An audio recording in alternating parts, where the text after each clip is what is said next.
Thanks for staying with us here on the AM show. Now, 5 officers, policemen, and a woman slain in the last 30 days, and the police are on the manhunt for the killers. 3 suspects have been arrested in the latest incident at Bujuburum in the central region, where 2 officers were killed, and the police have placed a 10,000 cedis bounty on the head of the killers. The Interior Minister has ordered immediate arming of all traffic police officers as part of changes in policing, in police policy to ensure the officers are better protected. Well, my colleague Maxwell Gbawe followed the story all throughout the day for us yesterday. He joins me in studio live for a conversation. Maxwell, good morning to you. Good morning. Good job yesterday. Who was your cameraman? Solomon. Okay. Yes. And your driver? My driver was. Hey, Maxwell. Because this was a very detailed job that all 3 of you did. True. And so kudos to all 3. But let's go back to the beginning of this matter. When you went there a bit earlier, what did you find? Well, I mean, when we got to Kaswa itself, we saw scores of people. Anywhere you get to, at any point you get to, you see scores of people, gathered, discussing the unfortunate incident, that happened yesterday. When you interact with the people, they share, their fears with you. They tell you how unsafe, they feel living in Kaswa. So the fear was so huge that, I mean, you could actually cut it with a knife. I mean, you can sense it whilst you are in the community. You feel it. And when you interact with the people, they open up and then they tell you. Some of the residents that we spoke to on the ground actually told us that for some time now, they've been monitoring, a trend. They've observed a trend in Kaswa where people, with guns would go rob sometimes from mobile money operators, sometimes issues of burglary, sometimes armed robbery itself. Robbers would go into homes, break into their houses, and then steal from them. Sometimes they do not only do that, but end up shooting. So I met the MCE for Ewutu East, and then I asked them the questions. I put these questions to him, the concerns that the residents, Okay, so we'll move to that. I want us to go back to the beginning in terms of how this whole incident even occurred in the first place. And I know that there was a 13-year-old. Yeah, there was a 13-year-old girl who witnessed this incident and shared it with you. Exactly. The 3 people actually who saw exactly, what happened. So this 13-year-old girl was actually in a shop together with his 2 other siblings. Their mother then had gone out and stepped out to the market. They said they were in the shop sometime around 1 p.m. when a Camry vehicle actually pulled up. It pulled up with some police officers. Apparently, the occupants of the Camry vehicle were being chased from the Kaswa-Winneba Highway, and then they ended up in front of this 13-year-old eyewitness. They ended up in front of their shop. Okay, so we want to play it so viewers can watch and listen to these accounts given to you when you went to Kaswa or Bujuburum yesterday. So here we go with the eyewitnesses. Okay, she says there were 3 of them standing here at the shop, very close to the shop, and then a police vehicle, together with a private vehicle, pulled up, here. No police ministry, no papa nasu. Well, she says the police officer got down from the vehicle and then slapped the occupants of the private vehicle. No papa nikaze on funny sika. Okay, so the man asked the police officer to wait so that he takes his money. No papa nikaze face kano koye to no the police ministry. So as the man told the police officer that he wants to take money from his car, he did not take money. He actually pulled a gun from the vehicle and then shot the police officer. First, no bonity. She says he shot him first on the head and an infant. Na police nini di moja fini numba no be rasto mo no kase yen kutu nyesa etu ni beka ye na me ni boy we ye kwa kutu fridge nechi. Well, she says the police officer rushed into the shop. At that time, there was blood oozing from his mouth. And then the police officer who was been shot actually told them to go down because if they did not take time, the bullet would also hit them. Well, the top brass of the Ghana Police Service is actually here. Okay, so that's Maxwell Gbawe. He's in here. He was there yesterday and found a few things that we're sharing. Yeah. So this voice that we played is of a 13-year-old. 13-year-old who was girl. Describing how she was in the shop. Yeah. And then, so this Camry pulled off. Go back there again. Okay, so the Camry pulled up together with a police vehicle in front of their shop. The occupants of the Camry were stopped on the main Kaswa Winneba Highway for using an unregistered vehicle. When they were stopped, they didn't. They started running and then the police pursued them. So they gave them a hot chase. And then they pulled up in front of the convenience store where the girl was together with her other siblings. So in fact, she says she saw all the shooting, how it started, the first gunshot and then the second gunshot. Then the third gunshot, and then she came out and then started screaming, for help. She says at that point the police officer was not dead, but later when they came and then they found him, dead in there. In fact, there's a new video out which shows one of the police officers, the immediate aftermath of the shooting. It shows Lance Corporal Muhammad Awal hopping onto a motorbike. In fact, rushing. You could see his uniform stained with blood, and he was rushing, looking for a motorbike. He jumped onto a motorbike, and then the motorbike actually sped off and then took him to the hospital. But we understand that he died at the point when he got to the hospital. He died. So that video is also, available. You could see the panic on his face. You could see the panic on the fear, the anxiety on the faces of the residents. There are a lot of them shouting and then calling for help. Himself also, he knew the severity of the shooting because it was just on his rib. That's Muhammad Awal. So there were two policemen chasing. Yeah, so two MTTD personnel chasing the occupants of the vehicle. So what we have now, those who are in the custody of the police now are the occupants of the vehicle, not the driver. The prime suspect himself, you're told, is currently on the run. And yesterday, the Inspector General of Police announced a 10,000 Ghana cedis, reward for anyone who can provide information to help. So is he the person who is alleged to have shot? He's the person who killed the two. Exactly. He's the person who is alleged to have, shot the two. In fact, we're told that the vehicle that they were using, the blue-black Camry they were using, was later abandoned at Kukrubiti. And then when police conducted a search in that vehicle, they found the gun that was used for the shooting, and then they found documents with the name Eric Dia, in that particular vehicle, the blue-black, Camry. But there's another information that is already out, and if you speak to personnel of the Kaswa Police, our source at the Kaswa Police actually told us that.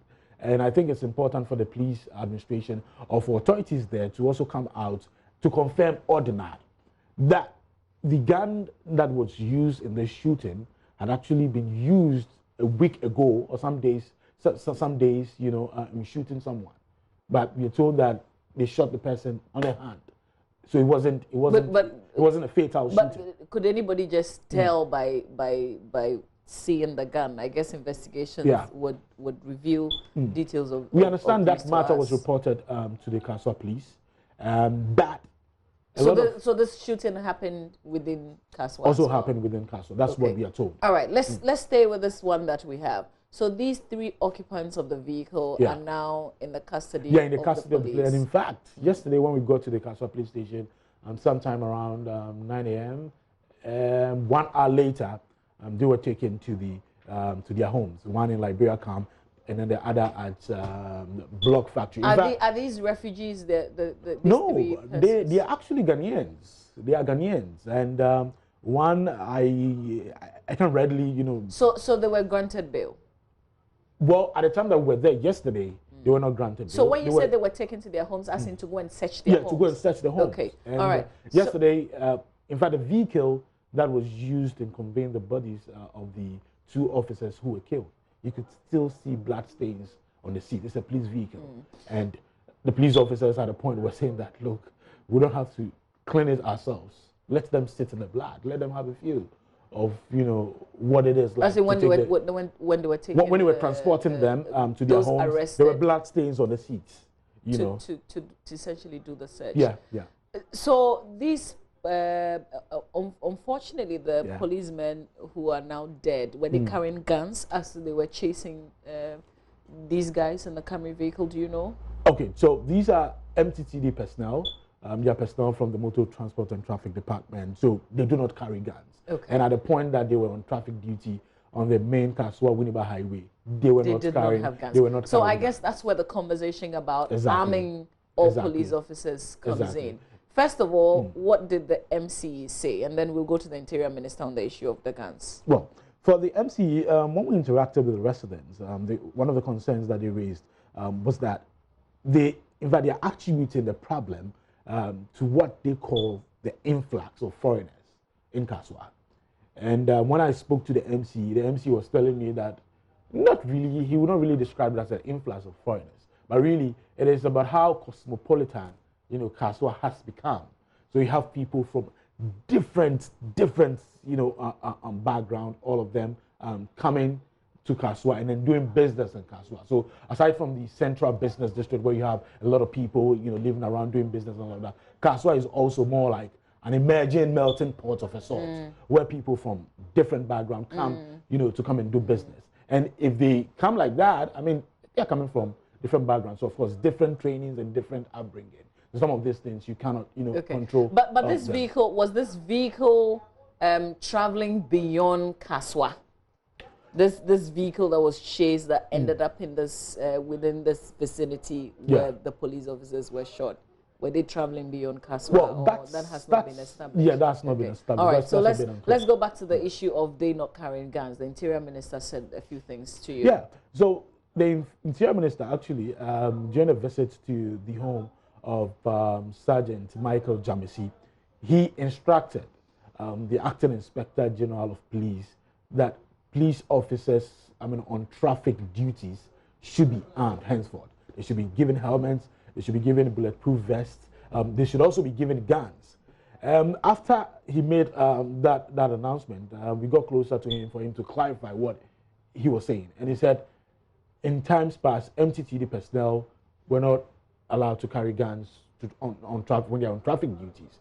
What it means now is that they would have to carry guns. They would have to wear bulletproof vests. They would have to. They would have to also wear helmets. Okay. When they're going so let's listen to the Interior Minister Ambrose Derry as he spoke to you, Maxwell Agbamba. As the acting IGP has said, it has been the policy of the police in Ghana not to arm them because of their role. But I have directed the acting IGP to immediately arm all police on traffic.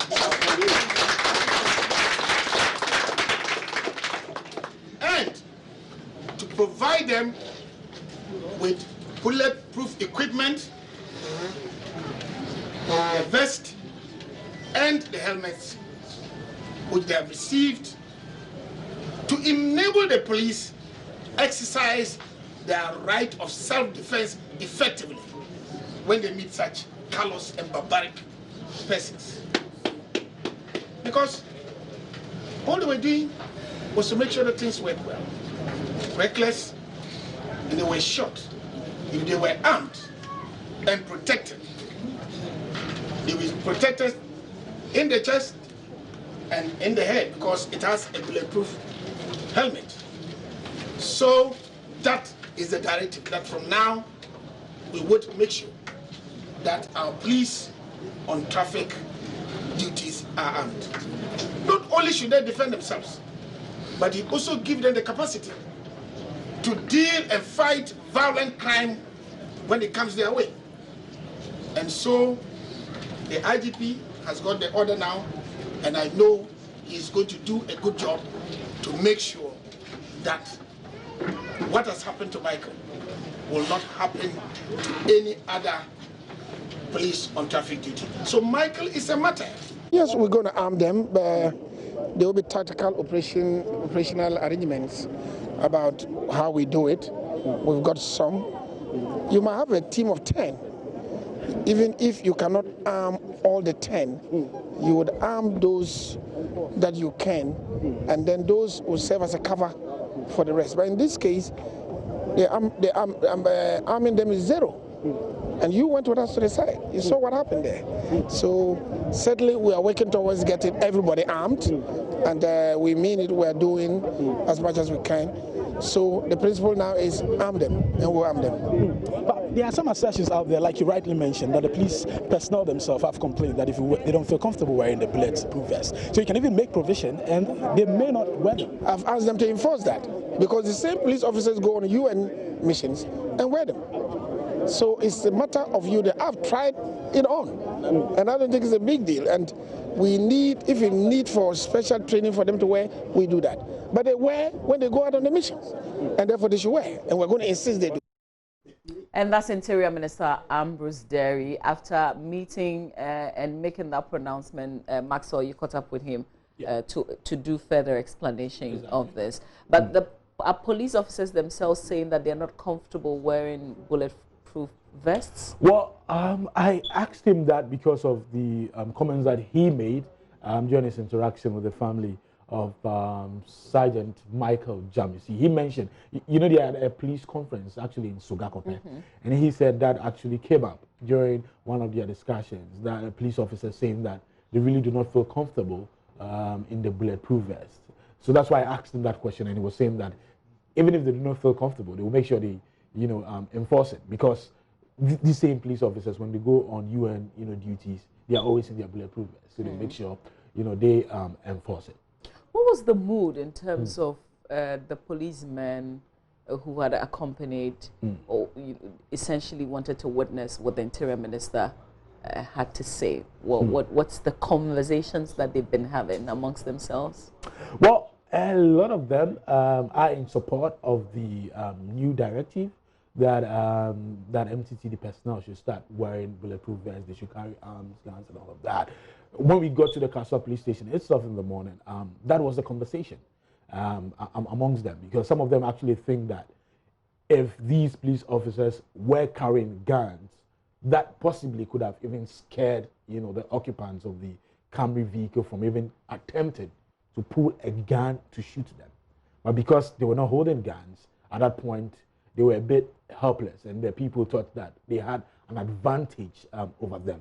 So among the police officers, yes, they are excited about, you know, about the news that their colleagues at the MTTD would start carrying guns. But yesterday, when we got to the police, Kaswa Divisional Police Command, actually, you could clearly see that morale was really down.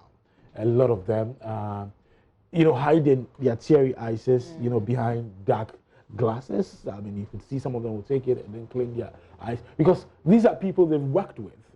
So these two with the Kaswa MTTD? Yeah, Kaswa MTTD, Kaswa Divisional Police Command. And this is where they work. And these are their colleagues. There was a woman that I spoke to earlier who sells plantains. And she was telling me how Muhammad Awal would come and stand very close to her. And sometimes if he is not busy or he's not on duty or during lunchtime, would come and stand by her. They'll have conversation about life, about, you know, his children, and I mean basically talking about family. So a lot of them, you know, were really surprised that this happened to them, because when they were leaving, in fact, they saw them, they interacted, they had interactions with them before they left, you know, for traffic duties, and unfortunately, this incident, you know, happened. The acting IGP was also there. Yeah. What did he say? Well, at a point he had to take his glasses and then clean his tears. I mean, he got very emotional. He said he has been with police officers. I mean, he's been with police officers, they've actually gone on operation where 10 police officers were actually killed. This one, 2 people were killed. What makes it different is that these are unarmed, police officers, and civilians, unarmed police officers killed by, a civilian. So he says that is the difference.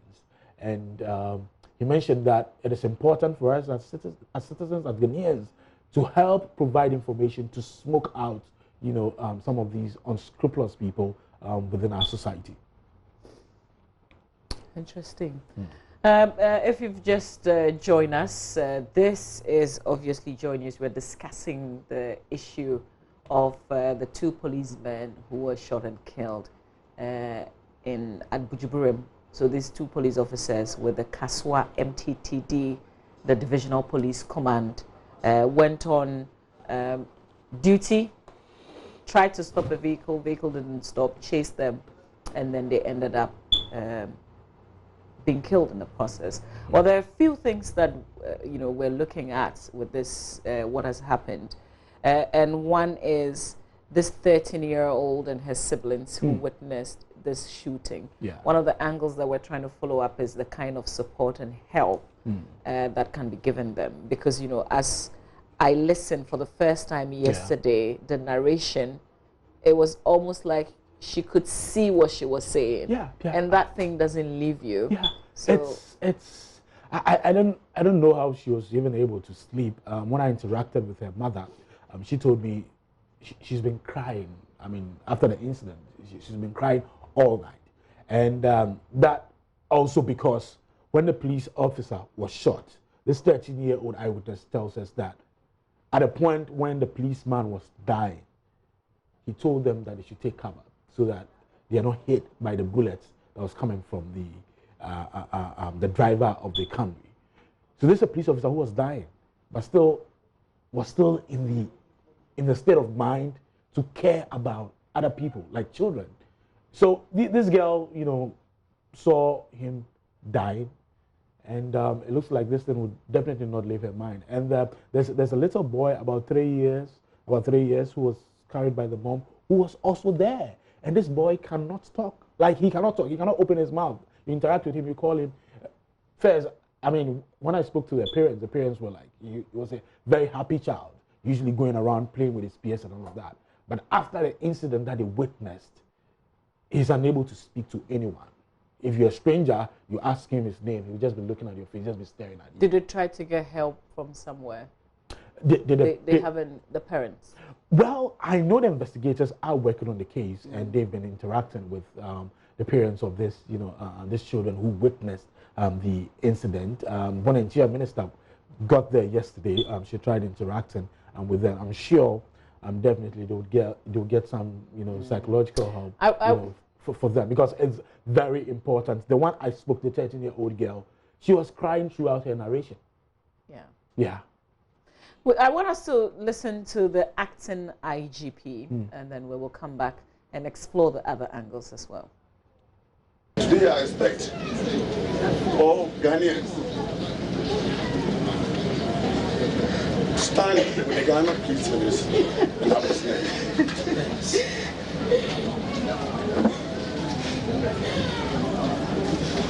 I expect all Ghanaians to stand with us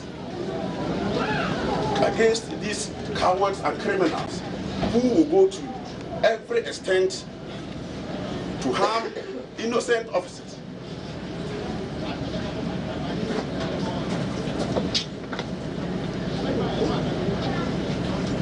It is said that desperate situations calls for desperate measures.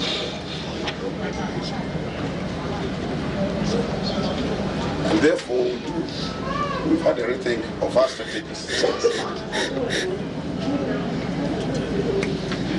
And I'm not saying that we're going to kill innocent citizens, but this killing of innocent police officers must stop. And we will do everything to ensure that this is stopped. Within the legal framework of the laws of Ghana, I will not see that policemen suffer the casualties that we are suffering. No. I will do everything, my administration will do everything, the police administration will do everything in our power to ensure that our men are safe and that we play the role that has been assigned to us by law and by our constitution. We will defend the people of Ghana. If it means taking our life, fine. But we will ensure that all the criminals who do that, we will deal with them effectively. We are not going to allow any coward to suppress us or to stop us from doing what we need to do.